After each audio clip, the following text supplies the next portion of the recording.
ሀገሬ ልጆች እንደምን ናችሁ? ዛሬ ማቀርብላችሁ ጣፋጭ የሆነ የብርቱካንና የሙዝ ዳቦ አሰራር ነው። ባላችሁ በጥቂት ነገሮች ብቻ ተጠቅማችሁ መስራት ትችላላችሁ። አሁን በመጀመሪያ አንድ እንቁላል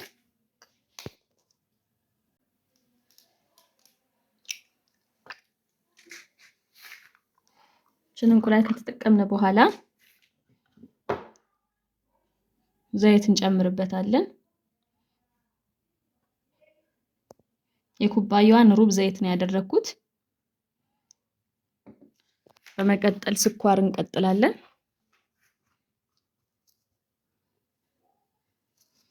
ኩባያ የሚያክል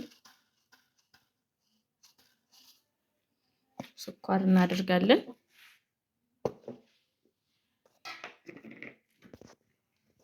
ከዛ በመቀጠል ግማሽ ማንኪያ ጨው እናደርጋለን።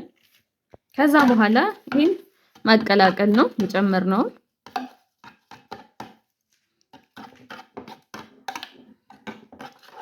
እንደምታዩት እንደዚህ ማቀላቀል ይቻላል። በምናገኘው በማንኛውም ነገር መስራት እንችላለን።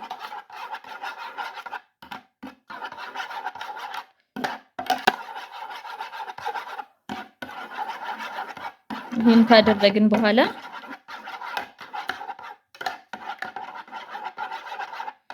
ይሄው እንደምታዩት በዚህ መልክ ተቀላቅሎልናል። ቀጣይ እንግዲህ የምናደርገው ከዚህ በኋላ ዱቄታችንን እንነፋለን። 6 ኩባያ ነው የተጠቀምኩት። 6 ኩባያ ዱቄት ነው የተጠቀምኩት፣ የፊኖ ዱቄት። ያንን እንጨምራለሁ ማለት ነው።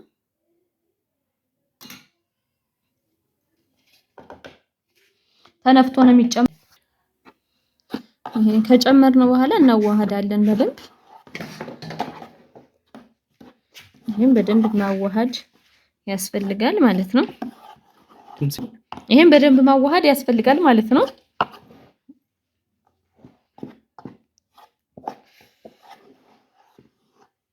እንደዚህ ካዋሃድነው በኋላ ቀጥሎ እንግዲህ የምናደርገው ብርቱካኑን ጨምቀን ማድረግ ነው።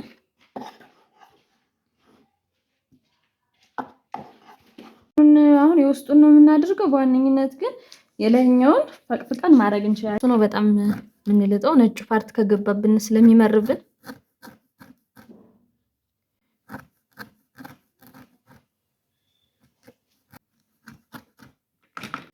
ይሄው አንዲት ማንኪያ ከተገኘች በቂ ናት። እሷን እንጨምራለን። እናዋህድና ቀጣይ ብርቱካኑን እንጨምቃለን ማለት ነው። እንግዲህ ይሄው ብርቱካኑን ጨምቀን እናጠለዋለን።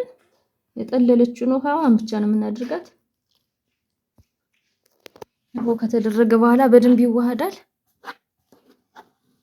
ከዚህ በኋላ ሙዙን እናደርጋለን። ሙዝ ቢሆን የተሻለ ነው።